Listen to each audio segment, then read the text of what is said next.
If you don't program yourself, life will program you. What are the uses for your life right now that you haven't even reached for yet? The people that are going to make it in the future, the people that are making it today, let me share something with you. History is being read, but it's also being written by people with imagination.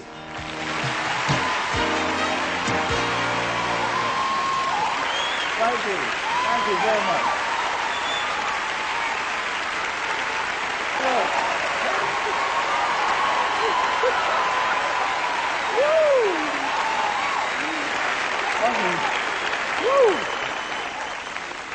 Oh, y'all look good. I want you to look at something right now. Think of some major goal you want, or maybe it's one you're already working on, and you have experienced a lot of setbacks, a lot of defeats. You've experienced a lot of disappointment. Maybe you've already given up, and maybe you just need a little fire, a little encouragement to get back in the game again. Here's what I want you to look at. There are winners, there are losers, and there are people who have not discovered how to win. And all they need is some coaching. All they need is some help and assistance, just a little support. All they need is some insight or different strategy or plan of action to make some adjustments that will open up the key to a whole new future for them, that will give them access to the unlimited power that they have within themselves. That's all that they need. So what I want you to do is think about something you want for you, that's real for you, that's important for you, that will give your life some special meaning and power. And I don't even want you to say, I can do that. I don't want you to assume that. See, 5 years ago when I started out in this area, I would not have been able to make the mental leap that I would be up to where I am right now. I don't want you to begin to just psych yourself out. No. I want you to be able to say something to yourself that will enable you to maintain a level of integrity with yourself. That when you say this, even when you face tremendous setbacks, it will be a benchmark to keep you in the game, to keep you moving forward and experimenting and readjusting your strategy and your plan of action, continuously looking for ways to win. So what is that something? When you got an idea you want to move on, you might not have the money, you might not have the education, you might not have the support or the resources you need. What is that something that can keep us going, that will enable us to act on our dream? What's one of those keys that will begin to help us to discover the secrets to our dream? Here's what I want you to repeat after me, please, with power and conviction. Say, it's possible. It's possible. That's all I want you to do when you look at your dream. Just say to yourself every day, it's possible. Just say that every day to yourself, it's possible. Because what does that do? See, it begins to change your belief system. See, the way in which we operate, ladies and gentlemen, it's a manifestation of what we believe, what's possible for us. Whatever you've done up to this point, all that it really is a duplication, it's a reproduction of what you believe subconsciously that you deserve and what's possible for your life. Most people operate out of their personal history, out of their memory, things they've done, things they've experienced, things they've seen, things that they have observed. What I'm suggesting that you operate out of a larger vision of yourself. I want you to see yourself doing what you want to do, experiencing what you want to experience, having what you want to have, doing what it is that gives your life some meaning and value.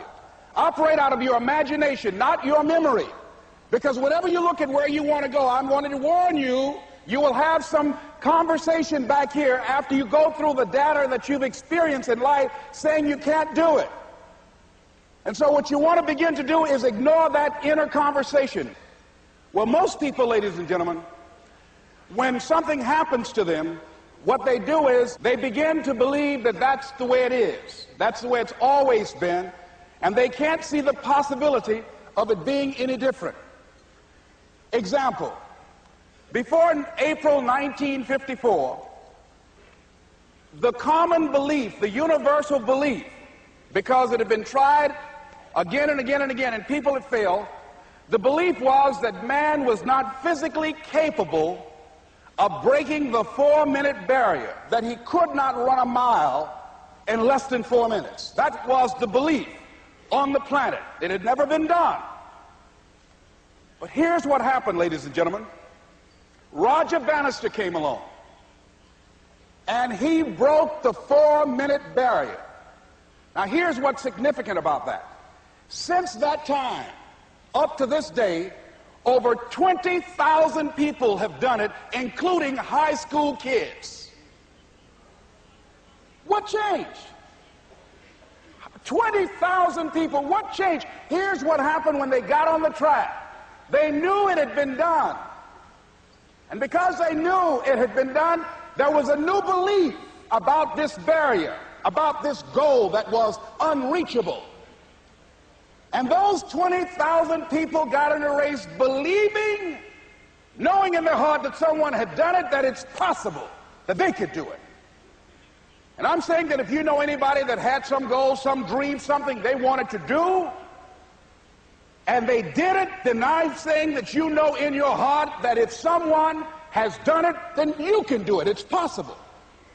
And that if someone can make their dream become a reality, that it's possible that you can make your dream become reality. And so as you begin to look at where you want to go, beginning to embrace that, it's possible. I'm blessed and highly favored. I've got a lot going for me. I got some good stuff in me. And it's possible that I can bring my greatness out here in the universe. That I can do what I want to do. It's possible I can write my own book. I can have my own business. I can take the trip and travel around the world. It's possible. I can bounce back from adversity and reinvent my life. It's possible. Regardless of where I am, that things can get better for me. It's possible. I'm thinking about two men right here in Chicago who were fairly successful, similar background, educated. They worked for a corporation for many years, and they were among many people that were laid off. Two guys who were very good friends. One went out looking for a job for several weeks along with the other one, and they faced disappointment and rejection again and again and again. They couldn't find any work, which is the story of many people across this country. One guy stopped. He became discouraged. He stopped going. He stayed home looking at television, became very argumentative and toxic with his wife, drinking beer, getting on the phone, talking to his other negative, unemployed friends. And he just gave up. The other guy kept looking for a job everywhere he could go. Every time he could get an opportunity, kept asking people, networking, checking the newspapers every day. Kept going everywhere he could, trying to find a job. You have too much education. You're overqualified. You won't be here long enough. He kept going. He kept going. He went to a place and said, look here, I tell you what, if you can't hire me, and I know you can use my talents, abilities, and skills, I don't want to sit home and do nothing. Just let me do some volunteer work. You don't have to give me anything, all right? I just want to work. I want to be busy. Guy said, okay, it's on you now, but don't expect me to give you anything. It's okay. This guy came in and worked. He was the first one there. The last one to leave was the best employee there. About 4 weeks later, one of the top managers quit. They were looking for a replacement. Guess who they selected? This other guy. This guy who was volunteering his time. He got the job. What was the difference between the two men? Eyesight and mindsight. Eyesight is judging on what you see, judging according to appearances. But mindsight is how you interpret what you see.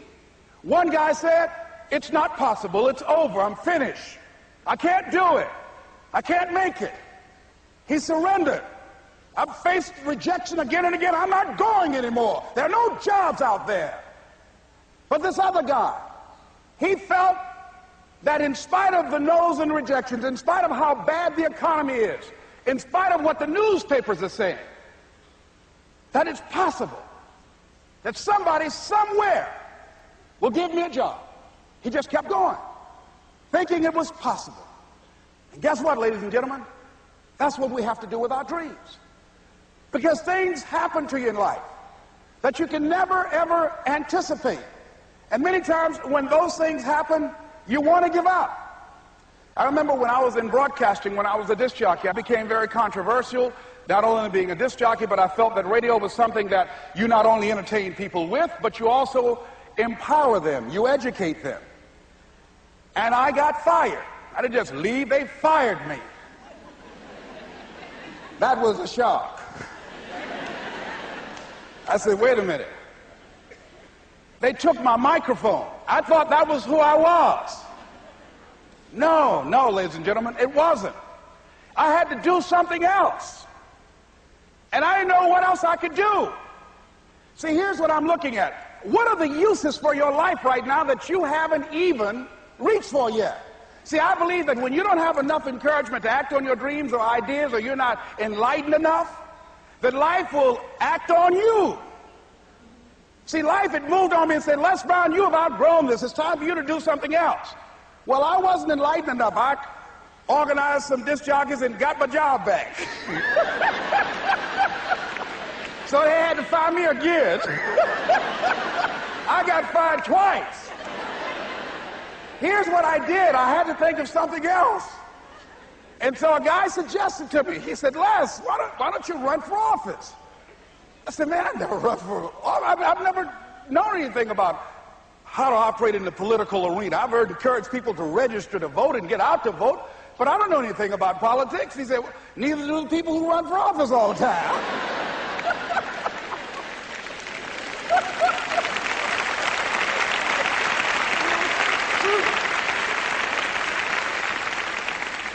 So I ran. Now here's what I'm suggesting. I ran. You got to do what you can where you are with what you have. I didn't have any money. I didn't know anything about the political process. I didn't even have any support. But here's what the guy told me. It's possible you could win. That's all I had. I was running against an endorsed candidate. He was an incumbent. He had the newspaper support, all of the leadership in the community, and I was challenging this guy. So I had a saying when I was on radio, stand up for what you believe in because you can fall for anything. And I would go door to door. I have my kids on one side of the street. I would be on the other, and I'd knock on doors. Hello, my name is Les Brown. Tell everybody I'm still standing. They get on the phone. Child, Les Brown was to my house today. You know the boy on the radio with the big mouth? Yeah, they fired him, honey. Say he's still standing. See, I'm saying just keep moving. Don't start feeling sorry for yourself. Don't spend time blaming and talking about what happened to you. See, whatever you talk about, that's what you multiply and expand in your life experience. So don't talk about stuff unless you want it to keep on happening to you, all right? So I got in that kind of action.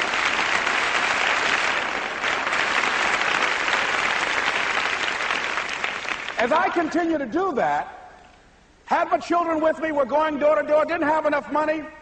Eventually, we got close to the election and something happened that really surprised me. Guys who I thought were going to either support me or stay out of it, various powerful community leaders, they became involved in it and they endorsed my opponent. I felt devastated. Now, that's going to happen to you when you're working on your dream. Things are going to happen that's going to catch you on the blind side. That was shocking to me. They didn't have to do that. All they had to do was just stay out of it. But here they go, come up in there messing with me. Now that's going to happen. There's some people who believe it's their personal business to stop you from living your dream, all right?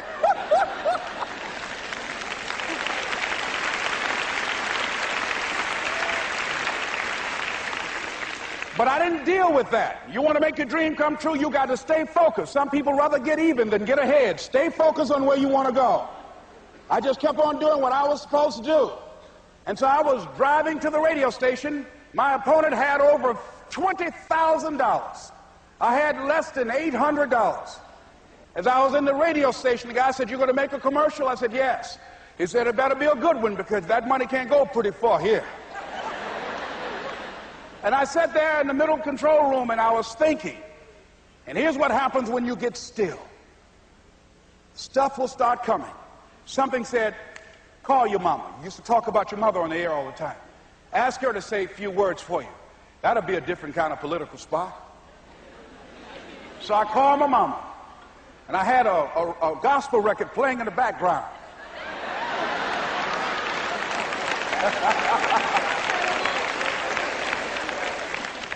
And then I had my mother say, hello, this is Mrs. Mamie Brown. When I raised my sons, I raised them to be good children. When they got out of hand, I beat their behind and made them go right. Please vote for my son. He's a good boy.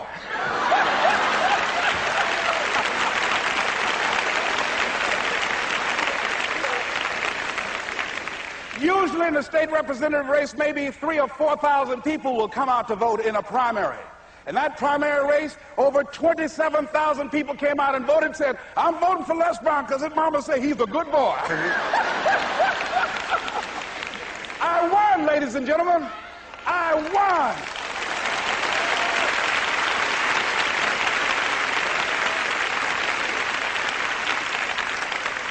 So you've got to be willing to stay focused, to be creative, to be relentless, because things are going to happen to you when you're working on your dream, when you get on track. I remember when I first got involved in speaking, one of the main things that speakers like to do is speak to a certain association that they have over 10,000 of their sales reps that come to this convention.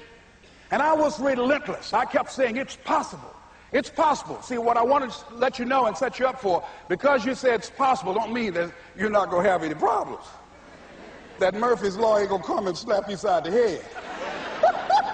Old Murphy going to come visit you. He's waiting for some of y'all out in the parking lot. Oh, you say it's possible. Okay, it's possible. You better get up. Well, I was working. I kept saying it's possible. They got other speakers on this program. I can be on that program too. I kept selling myself. I got all fired up. And I was calling them every day, every day. And the lady finally said, Mr. Brown, I tell you what, we want you to come in and talk to our sales executives. You got the kind of fire and guts that they want, that will motivate them. And let me tell you something else. We want you to bring your motivational tapes. You're going to need at least $50,000 worth of tapes. I said, is that right? Yes, because they want to keep that drive alive. I said, all right. I called the guy who duplicates my tapes. I said, Don, how you doing? This is Les. Let me tell you, I got a major speaking engagement. He said, man, it's a speaker's dream. I need over $50,000 worth of product. He said, Les, you don't have that kind of credit. I said, I know, but Don, I can sell that. Just right after speaking engagement, I'll give you your money in 4 days. He said, are you sure, Les? I said, yes, but I got a major speaking engagement, and they told me to do it. He said, man, that's a big order. Let me talk with the lady with you. I said, hold on just a minute, man. Call the lady back. Hello, Evelyn, how you doing? This is Les Brown. I got Don on the phone. What did you say? Do I have the speaking engagement? Yes, you do. And what else you suggest? Les, our people, they buy a lot of tapes.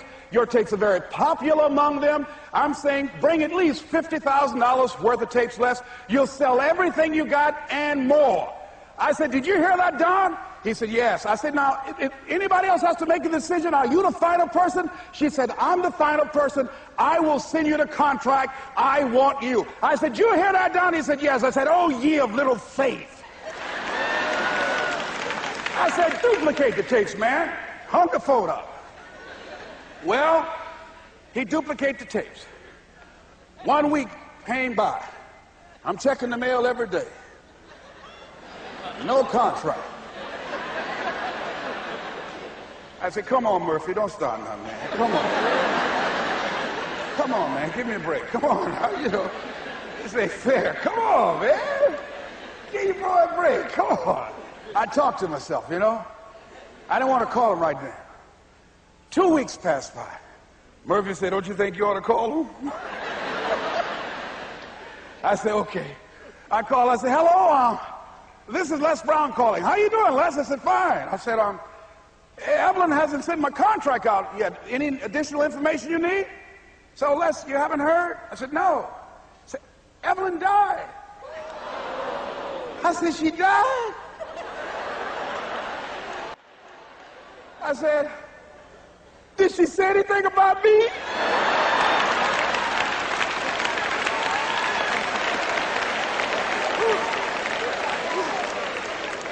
When I got home, I was so wiped out.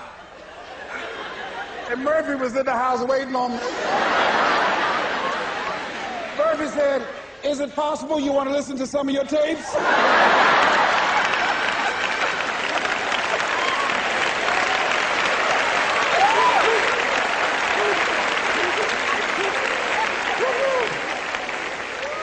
But ladies and gentlemen, here's what I had to do. I had to begin to focus on what was the solution. That this was not the only place that I'll be able to sell those products. And as I began to challenge myself and got some help and support and some other input, I eventually did. It took longer, but it was challenging. But I did it. Repeat after me, please. No matter how bad it is, or how bad it gets, I'm going to make it. I'm going to make it. Shake somebody's hand on your right and left and say, you got that right.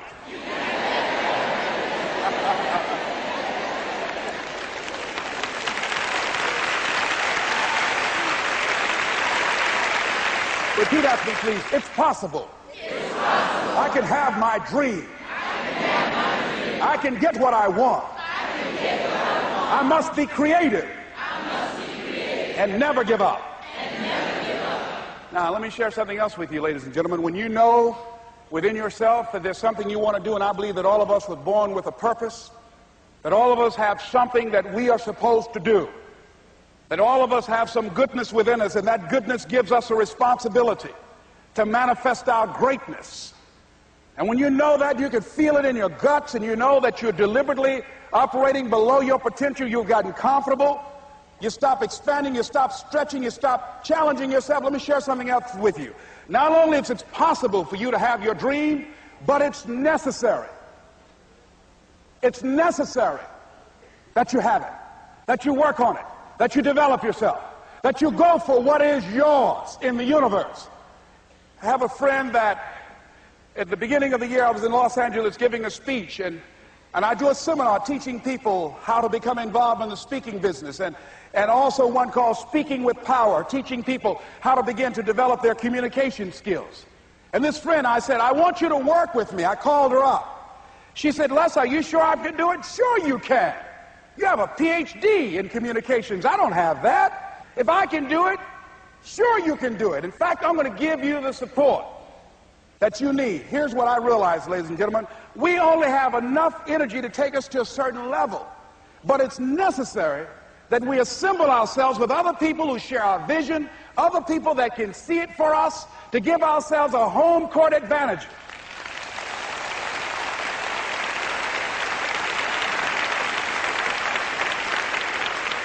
So it's necessary that you seek out other people who think like you, who are growing, who have decided that they are not satisfied with where they are. See, I don't believe that necessity is the mother of invention. No, necessity, in my opinion, is not the mother of invention.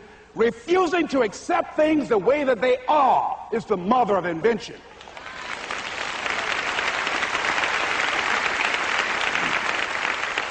When you decide, I'm not going to settle for this, this is not going to be it for my life, I deserve more than this. See, that will start making you do some stuff. See, a lot of people go to work every day miserable, and all they do is just talk about how miserable they are. But they don't do anything about it. So I was telling her that I knew she hated her job with a passion. I said, you can do this. You got more going for you than I have going for me. And we've been going through this for years, ladies and gentlemen. She'd been to my seminar speaking for a living.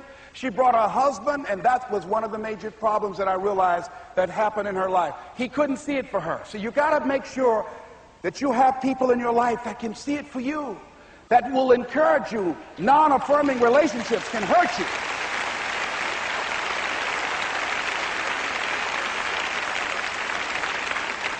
And I talked to him. I said, you know, I don't have anything to do with your marriage. I said, you and I are good friends, and she and I are good friends. And I'm not taking sides. I said, but if you can't see it for her, don't tell her that. Just give her some support. What if you're wrong? It's possible, man, that if I'm doing it, she can do it. Well, you're different. How are you going to tell me that? You've seen her speak. She's got great speaking skills. Don't underestimate her. You don't know. You've got a great woman here. But you see, people who can't see it for themselves can't see it for you. He was happy.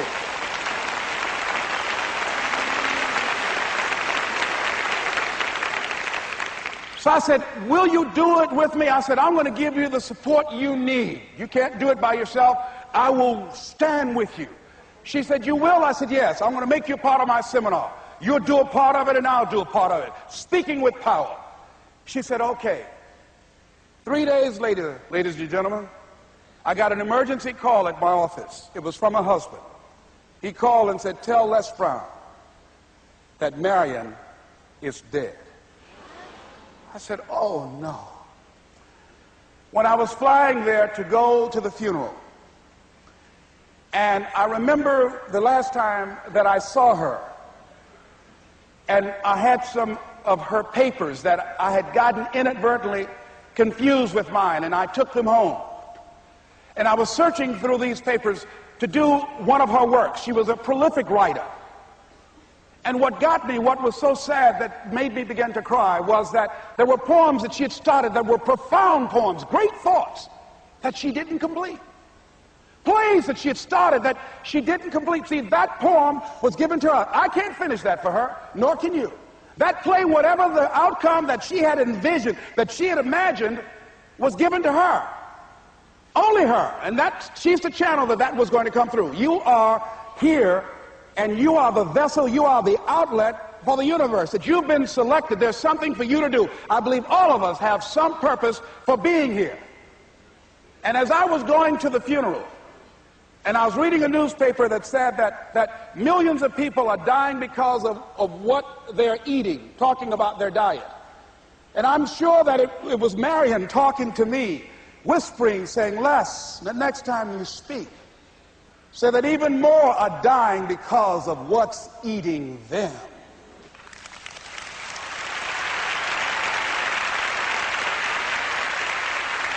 When the challenges of life come your way, you've got to find ways to increase your sense of self-appreciation, because if you don't, you're bombarded with negative stuff every day that beats you down, and you will find yourself unconsciously engaged in self-destructive behavior. If you don't program yourself, life will program you.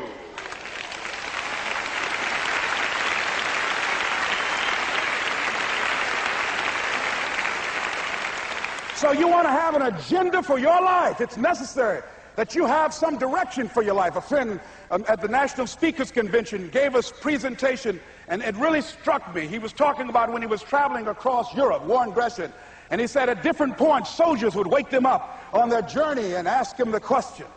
And I posed this to you. The question was, where have you been? Why are you here? And where are you going? And that's what I ask you. Where have you been? Where have you been up to this point? You look at your life. You look at what you produce. Is it giving you what you want? Are you living on purpose? Are you living your dream? Are you acting on your ideas? Are you doing all you can do? Have you gotten comfortable? Are you procrastinating? Are you evading your own greatness? Are you surrounding yourself with people that can nourish you? Are you challenging yourself? Are you experimenting? Are you learning something different? Is your life an adventure, or is it boring? Where have you been? Why are you here? What brought you here? Investing the time, the money. What brought you here?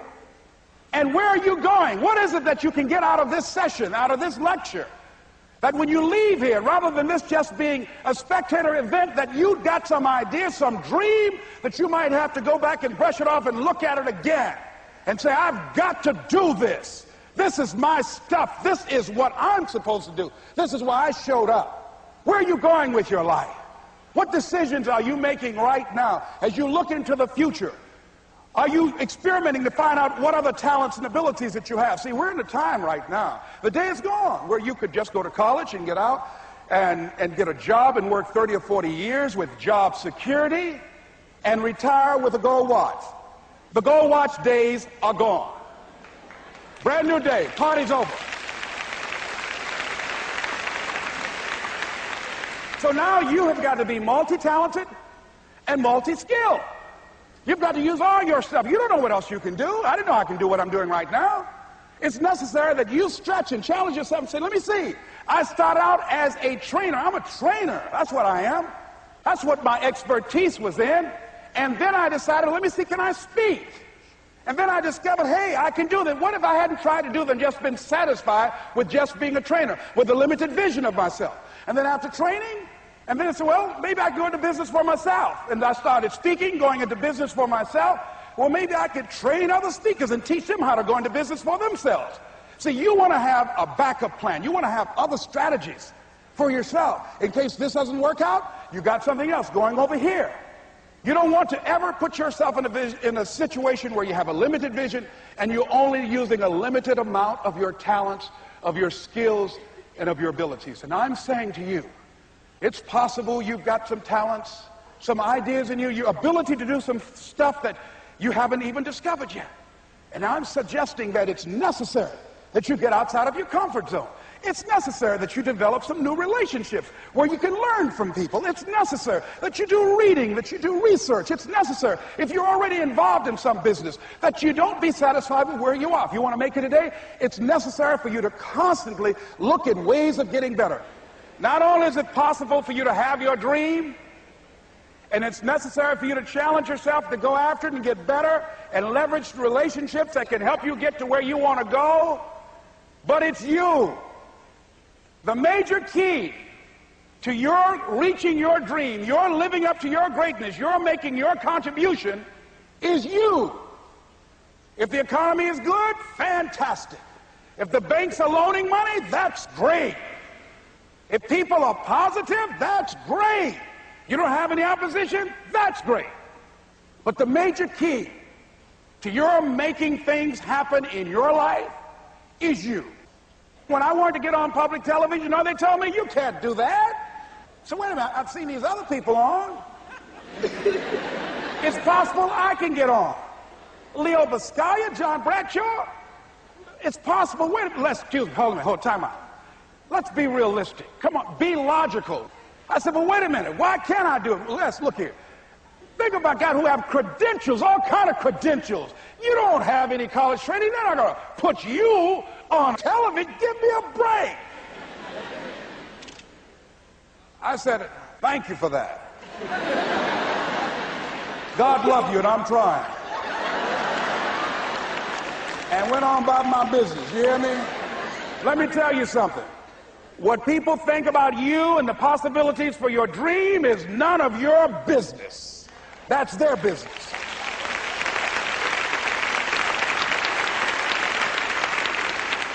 They have no imagination, ladies and gentlemen. They're living out of the past, out of their memory. Their attitude is it can't be done because they haven't seen it. They're judging according to appearances. The people that are going to make it in the future, the people that are making it today, let me share something with you. History is being read, but it's also being written by people with imagination.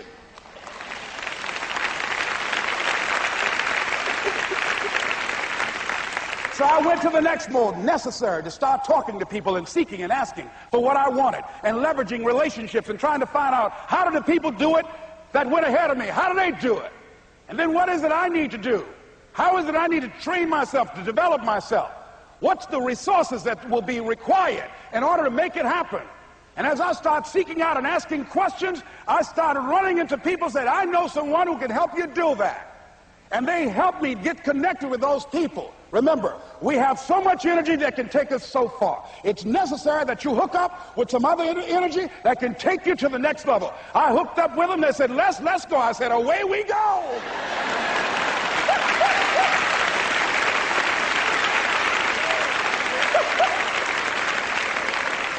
And guess what? Here we are. I love it. You want your stuff?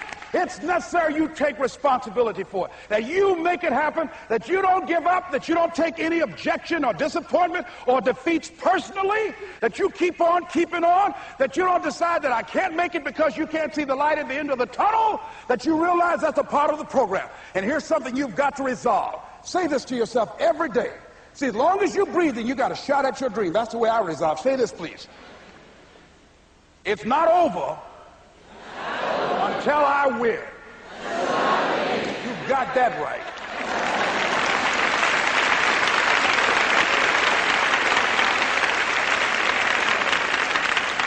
It's not over till I win.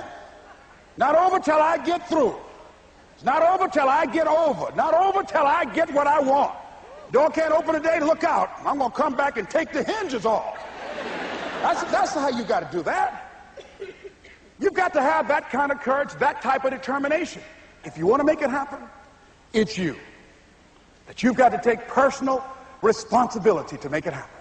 That you have got to own what it is that you want to do. If it's taking care of your well-being, if it's making a difference in our school system, if it's working with senior citizens, if it's to protect our ecology, if it's to create an economic renaissance, if it's just to take yourself to another level, it's you. You've got to make that happen. We can point out many things that can make it inconvenient or can slow us down, but ultimately, it's on us.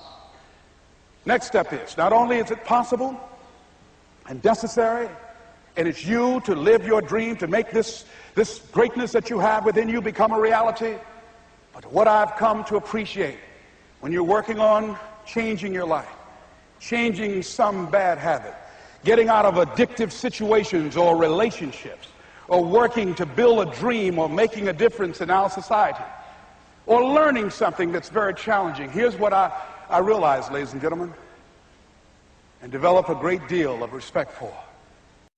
It's hard. Easy is not an option. It's hard living. Life is hard. See, it's hard when you are 49 years old, been working on a job for 17 years, and they come in and tell you you're finished and give you 1 week severance pay. And you got to start all over again. It's hard when you are married and raising children and your children are crawling and your husband dies unexpectedly. It's hard handling just the tragedies of life. It's hard when you're working on something and you put everything you have in it and it doesn't work out. You lose your money and other people's money. It's hard. It was rough when I lost my job, and I could not find a job. It was humiliating and embarrassing, borrowing money, and then I couldn't pay the money back when I told them I would. That's rough. How people look at you, how they respond to you. It's very hard. It's humiliating. Here's what I discovered that happens to you in life, that you will go through things, and while you're going through them, you can't understand why it's happening to you. But after you go through it, you get back and you look at it and you say, oh, now I understand why I needed that lesson. Have you ever happened to you? Raise your hand. Has it ever happened to you that I couldn't understand it then, but after I got through it, then I saw that that was preparing me for bigger and better things.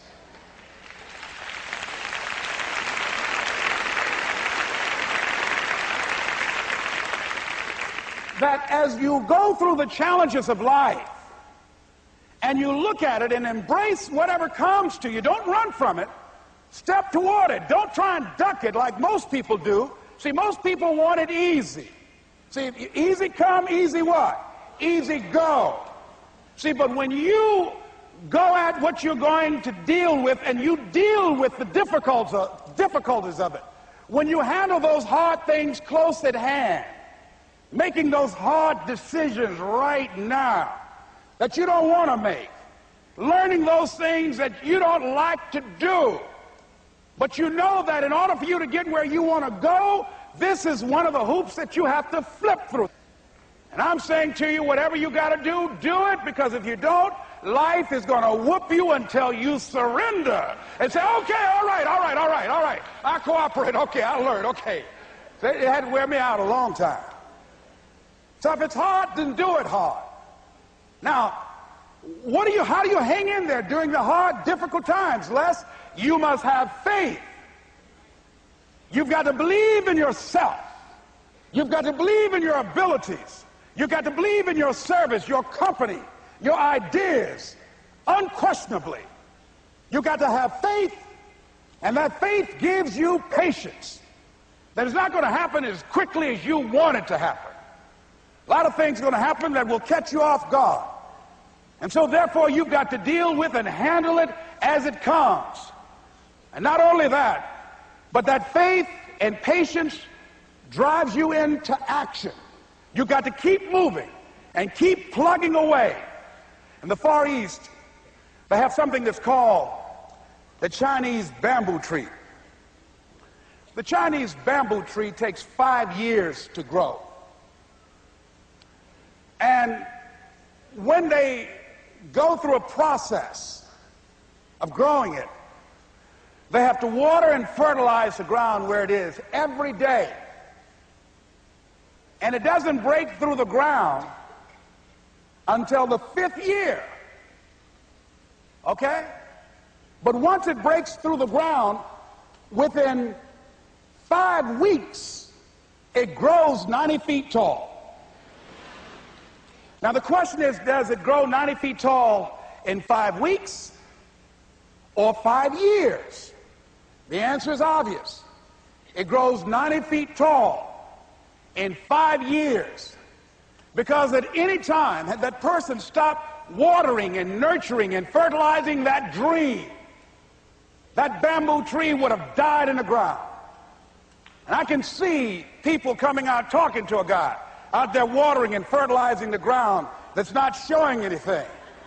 Hey, what you doing? You've been out here a long time, man. And the conversation in the neighborhood is, you growing a Chinese bamboo tree, is that right? Yeah, that's right. Well, even Ray Charles and Stevie Wonder can see ain't nothing showing. You know that's how people are going to do you? So how long you been working on this? How long have you been working on your dreams?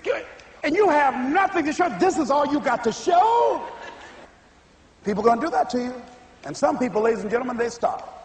Because they don't see instant results. It doesn't happen quickly. They stop. Oh, no. You got to keep on watering your dream. And when it began to happen, they stopped laughing. They said, look. Whoa, look here. Look how. Hey, man, you know, I know you can do it. Look here, you got a job here?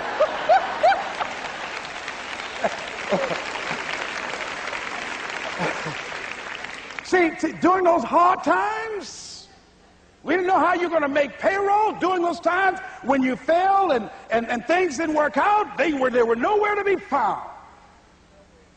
But you know what I discovered? When you're working at your dream, somebody said the harder the battle, the sweeter the victory. Oh, it's sweet to you. It's good to you. Why? See, when it's hard and there's a struggle, see, what you become in the process is more important than the dream. That's far more important. The kind of person you become, the character that you build, the courage that you develop, the faith that you're manifesting. Oh, it's something that you get up in the morning, you look yourself in the mirror, you're a different kind of person. You walk with a different kind of spirit. And people know that you know what life is, that you have embraced life. You knew it was hard, but you did it hard.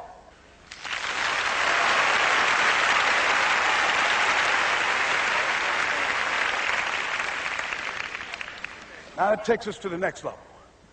If it's hard, why do people do it? You ask people who do things. Why do they do it? People who climb mountains just for the sake of it. Nobody paying them to do it, just do it. Somebody said, I'm going to run around the world. He said, well, why would somebody want to do that?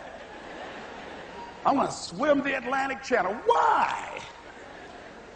Why do people do that? I wondered, why would a Nelson Mandela give up 26 years of his life? Why do people do that? Here's what I discovered in high school. High school, I decided I wanted to go out for football. Never forget this. And I discovered why people do things. You know why, ladies and gentlemen? Even though it's hard, it's worth it. It's worth it. See, one day we had Coach Alkin Hepburn had this plaque down there and this wood on the floor, on the ground. He said, Brown, come over here. Had my suit on. I said, yes, sir. He said, I'm going to have old Larry Littles down there. Old big Larry. Yes, sir. Big, fat, sorry Larry. Yes, sir. Brown, I want you to get down bull neck. Yes, sir. He said, I want you to run at Larry. I want you to put your helmet right in his pit, right up in his chest, and knock him off that board. You hear me, Brown? You can do that. Yes, sir. Can you do that? Yes, sir. I say, hubba, hubba. I say, hubba, hubba. He said, Brown, I want you to knock him off. You're going to make the team. I know you can get him, all right? Look at him. How sorry he is. Knees knocking and everything. I said, yes, sir. Then he went down to Larry. Larry Littles, who played 12 years for the Miami Dolphins, all pro for 12 years. This is a bad, big dude. 250 pounds, strength, agile, and all muscle. He said, Larry, he said, man, you know Brown down there. He's down there talking about your mom and everything. He talked about how fat and sorry you are and how he's going to knock you off this board. Larry now spitting fire and growling and foaming at the mouth. And I'm looking at Larry saying, oh, hubba, hubba. He said, look at that fool down there growling. He told me he's going to scare you, that you're going to leave. Are you going to leave? No, coach, I ain't going to leave. Go down there and knock him out the park. Boy, coach got back. He winked at me. Go get him, Brown. I went hard. I ran into Larry with my helmet. Larry said, boom. I don't know where I landed. When they woke me up, I said, can y'all take this helmet off me for a minute? I said, y'all got any more positions out here? They said, like where? I said, don't y'all need an announcer? They said, Brian, where you going? I was crying. They said, man, some girls over there. I said, I don't care, man, I'm hurt. Said, that fool almost killed me, man. He said, Brian, you quit, man? I said, yeah. I said, what? I said, it ain't worth it, man. No, it ain't worth it. Y'all go ahead. Y'all crazy. I'll be your announcer, man. I was calling the games. I was up there in the booth. Called good games, too, because the pain wasn't worth it to me. And I'm saying to you, you know why people do what they do? The people who go after their stuff, what makes it worth it? It's got to be your passion. You got to love it, ladies and gentlemen. You got to love it. It's got to be what you are supposed to do. You want to sing, and even though they want to invite you to Carnegie Hall, you're going to sing to anybody that listens to you, including singing to yourself. I used to talk to my plants when nobody else would listen to me. You got to write, even if no one published your book, write, because that was given to you to do. You do what it is you're supposed to. You're supposed to build something. You're supposed to create something. I don't know how to do it. Learn. Do whatever is required. Just go out there. It's possible you can get what you want.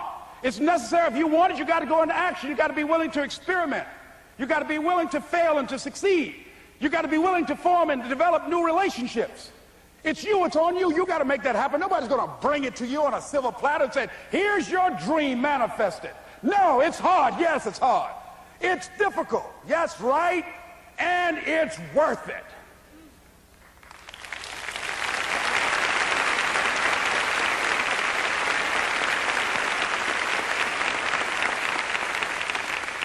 People ask, hey, man, these kids, man, it's rough dealing with them. That's right.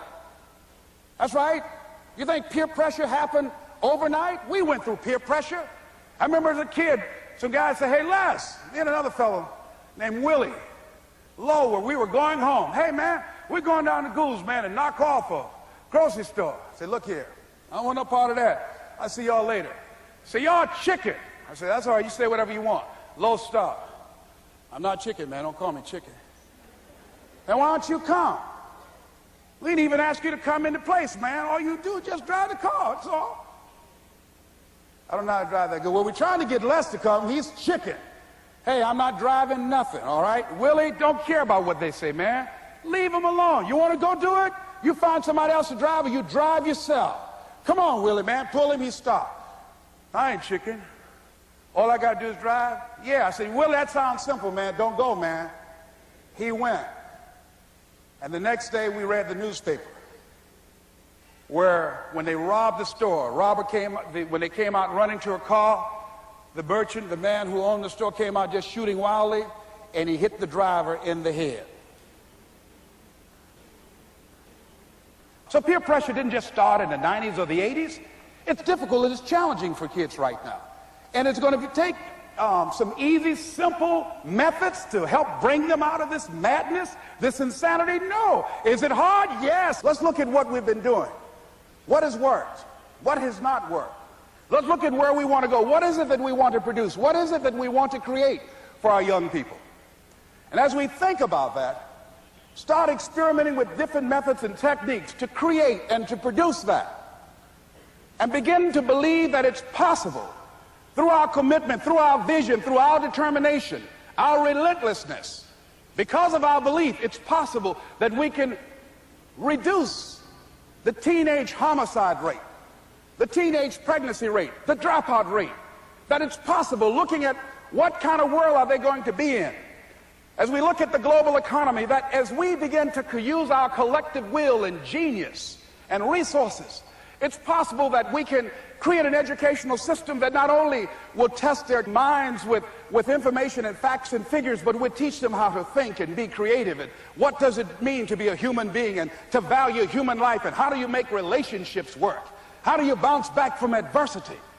It's possible that we can give them a curriculum that will give their lives a sense of purpose and direction and meaning, and teach them how to begin to know and operate on a higher level of being, where they become assets to our society rather than liabilities. What if we leave here with that kind of consciousness that it's possible, as opposed to saying we have to write this generation off, that it's possible that we were born for such a time as this and that, that maybe someone here has the idea or the method or some plan of action or an approach that can resolve many of the problems that we're facing with young people today. Whatever we have to do to save our children, it's worth it.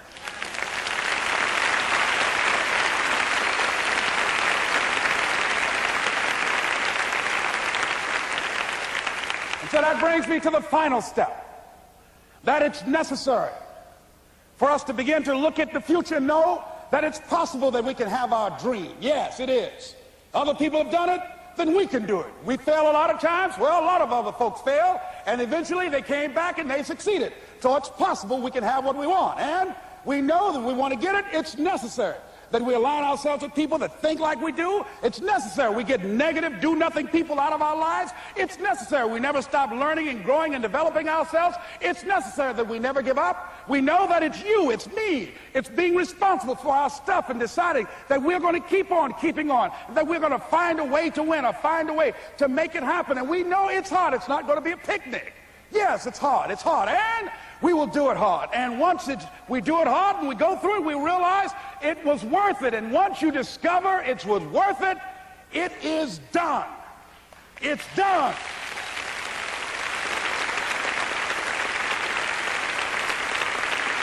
It's done, ladies and gentlemen, before it happens. Well, here's what I'm suggesting to you.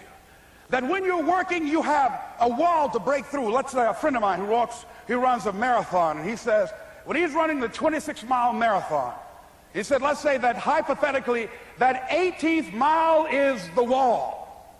He said, Les, when you get there and you're running, he says, everything in you is telling you to stop, to give up. Every muscle is aching.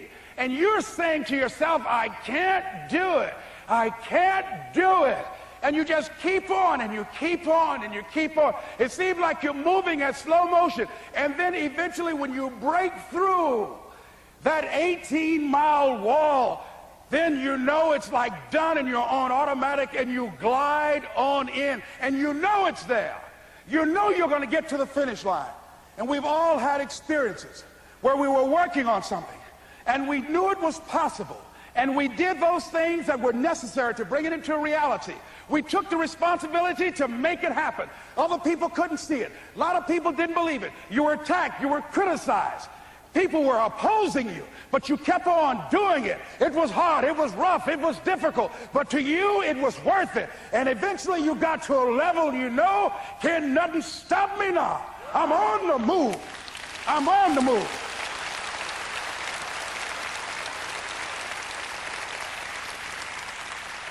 Finally, I'm thinking about a friend of mine who is no longer operating on this dimension. His name is Jack Boland. He had this vision of a church that would serve various types of needs for people, their supportive needs and helping them in recovery from drugs and alcohol and whatever addictions that they might be involved in. And he was known for bringing in different kinds of speakers. And over a year ago, he was diagnosed as having cancer, and he announced to his congregation that he's going to be taking chemotherapy, and that it was a possibility that the cancer would go in remission, and he was optimistic about that. And sure enough, it did for a year. And one of the things Jack always talked about is that he wanted to have his funeral while he lived. And so he invited a few friends, Wayne Dyer and myself and a few other speakers.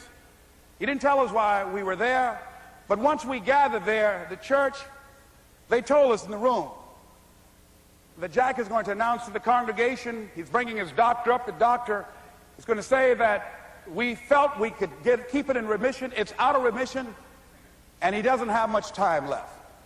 And whatever words you want to say to Jack that you would say if he had made his transition, speak those words now. Well, we were shocked and we were somewhat stunned until Jack got there. They brought him in a wheelchair, and boy, was he courageous, and he had a strong smile, and they helped him up the steps, and he sat behind the podium. And each of us got up and we said a few things about Jack and the impact that he made on our lives. And he said, the doctor, after announcing that Jack didn't have long, he says, "Doctor," he said, "I accept what you say, but it's possible that does not have to be the case. But if it is, I will enjoy life to the very last breath I take, even the chemotherapy. I will enjoy that." And Jack did, ladies and gentlemen. And when they said that all of his vital organs were failing, they called his family and his close church staff to the hospital and said, "He's dying." And so they came and they all gathered in the room. And Jack at that time was unconscious. And he gained consciousness. And he looked at them and he said, with what strength he had, he said, "I want to thank you all for being here. You've been a great staff to me." He looked at his sons, his daughter. He said, "You've been a great family." He said, "Don't feel sorry for me." He said, I'm ready to go. I'm looking forward to the next adventure." And he sat there for a little while, laid there, and he closed his eyes, and he lost consciousness. About an hour and a half later, he opened his eyes, and he looked at them. He said, "This is embarrassing. I'm not dead yet." They were laughing through their tears. They said, "Jack, you are a character." He said, "Hey, I hate giving up this kind of control." So they predicted that Jack would die at the end of February. And then on the 2nd, they said, he won't see the light of day. He will be dead by morning. Ladies and gentlemen, Jack died on March 4th. And we believe that even in his dying, Jack sent his congregation a message that I want to give to you with his permission. March 4th is the day he died, and we believe Jack was saying, "March 4th."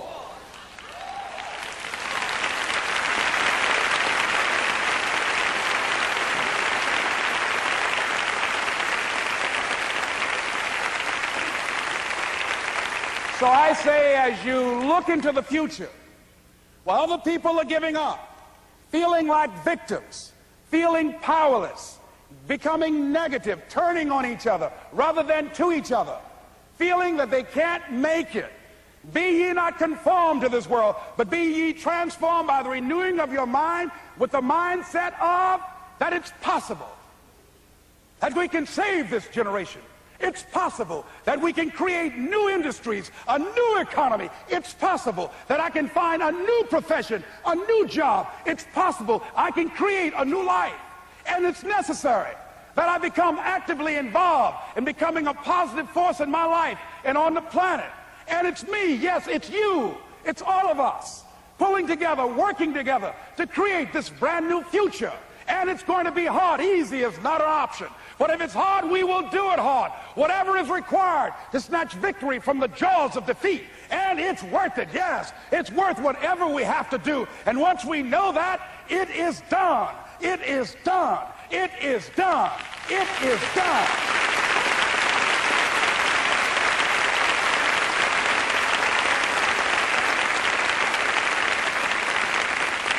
So I say to you, whatever your dreams are, whatever you want to do, In the spirit of Jack, March 4. This is Mrs. Mamie Brown's baby boy, Leslie Calvin Brown, saying, it's been a plum-pleasing pleasure as well as a privilege. Thank y'all here. Thank you. Thank you. Thank you. Thank you. Thank you very much. You're very kind. Thank you. Thank you very much. You're very kind. Thank you. March 4. March 4.